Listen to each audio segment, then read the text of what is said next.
The following is a conversation with Elon Musk, his fourth time on this, the Lex Fridman podcast. I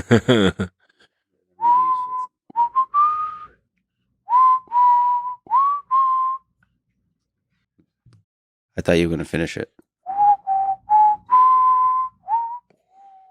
It's one of the greatest themes in all of film history. Yeah, that's great. So I was just thinking about the Roman Empire, as one does. There's that whole meme where old guys are thinking about the Roman Empire at least once a day. And half the population is confused whether it's true or not. But more seriously, thinking about the wars going on in the world today. And as you know, war and military conquest has been a big part of Roman society and culture. And it, I think, has been a big part of most empires and dynasties throughout human history. So yeah, they usually came as a result of conquest. I mean, there's some like the Austro-Hungarian Empire where there was just a lot of sort of clever marriages. But fundamentally, there's an engine of conquest. And they celebrate excellence in warfare. Many of the leaders were excellent generals. Yeah. That kind of thing. So big picture question, Grok approved. I asked if this is a good question to ask. Kid tested, Grok approved? Yeah. At least on fun mode. To what degree do you think war is part of human nature versus a consequence of how human societies are structured? I ask this as you have somehow controversially been a proponent of peace. I'm generally a proponent of peace. I mean, ignorance is perhaps, in my view, the real enemy to be countered. That's the real hard part, not, fighting other humans. But all creatures fight. I mean, the jungle is you look at people think of this nature as perhaps some sort of peaceful thing, but in fact it is not. There's some quite funny Werner Herzog thing where he's like in the jungle, like saying that it's like basically just murder and death in every direction. I mean, the plants and animals in the jungle are constantly trying to kill and eat each other every single day, every minute. So it's not like we're unusual in that respect. Well, there's a relevant question here, whether with greater intelligence comes greater control over these base instincts for violence. Yes. We have much more of an ability to control our limbic instinct for violence than, say, a chimpanzee. And in fact, if one looks at, say, chimpanzee society, it is not friendly. I mean, the bonobos are an exception. But chimpanzee society is filled with violence, and it's quite horrific, frankly. That's our limbic system in action. Like, you don't want to be on the wrong side of a chimpanzee. It'll eat your face off and tear your nuts off. Yeah, basically there's no limits or ethics or... the Romans had just war. There's no just war in the chimpanzee societies. Is war and dominance by any means necessary? Yeah, chimpanzee society is like a primitive version of human society. They're not like peace loving, basically, at all. There's extreme violence. And then once in a while, somebody who's watched too many Disney movies decides to raise a chimpanzee as a pet, and then that eats their face or rips their nuts off or chews their fingers off, that kind of thing. Yeah, it's happened several times. Ripping your nuts off is an interesting strategy for interaction. It's happened to people. It's unfortunate. Like, that's, I guess, one way to ensure that the other chimp doesn't, contribute to the gene pool. Well, from a martial arts perspective, it's a fascinating strategy.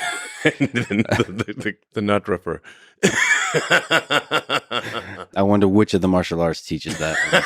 I think it's safe to say if somebody's got your nuts in their hands and has the option of ripping them off, you will be amenable to whatever they want. Yeah, safe to say. So, like I said, somehow controversially, you've been a proponent of peace on Twitter, on X. Yeah. So let me ask you about the wars going on today and to see what the path to peace could be. How do you hope the current war in Israel and Gaza comes to an end? What path do you see that can minimize human suffering in the long term in that part of the world? Well, I think that that part of the world is definitely like if you look up there is no easy answer in the dictionary. It'll be that like the picture of the Middle East, in Israel especially. So there is no easy answer.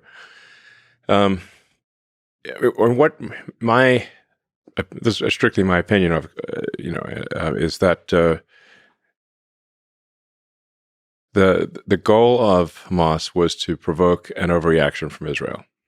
They obviously did not expect to have a military victory, but they really wanted to commit the worst atrocities that they could in order to provoke the most aggressive response possible from Israel, and then leverage that aggressive response to rally Muslims worldwide for the cause of Gaza and Palestine, which they have succeeded in doing. So the counterintuitive thing here, I think that the thing that I think should be done, even though it is very difficult, is that I would recommend that Israel engage in the most conspicuous acts of kindness possible. Everything. That is the actual thing that would thwart the goal of Hamas. So, in some sense, the degree that makes sense in geopolitics, turn the other cheek, implemented. It's not exactly turn the other cheek, because I do think that there's, I think it is appropriate for Israel to find the Hamas members and, either kill them or incarcerate them. Like that something has to be done because they're just going to keep coming otherwise. But in addition to that, they need to do whatever they can. There's some talk of establishing, for example, a mobile hospital. I'd recommend doing that. Just making sure that there's food, water, medical necessities, and just be over the top about it and be very transparent, so that people can't claim it's a trick. Like just put a webcam on the thing, all 24/7. Deploy acts of kindness. Yeah, conspicuous acts of kindness that are unequivocal, meaning they can't be somehow, because Hamas will then their response will be, "Oh, it's a trick." Mm-hmm. Therefore, you have to counter how is it not a trick. This ultimately fights the broader force of hatred in the region. Yes, and I'm not sure who said it. It's an apocryphal saying, but an eye for an eye makes everyone blind. Now that neck of the woods, they really believe in the whole eye for an eye thing. But I mean, you really have, if you're not going to just outright commit genocide, like against an entire people, which obviously would not be acceptable to really shouldn't be acceptable to anyone, then you're going to leave basically a lot of people alive who subsequently, hate Israel. So really the question is like, how, for every Hamas member that you kill, how many did you create? Mm-hmm. And if you create more than you killed, you've not succeeded. That's the real situation there. And it's safe to say that if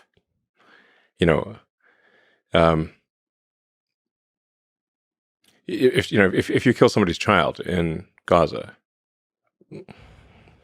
you've made at least a few Hamas members who will die just to kill an Israeli. That's the situation. So,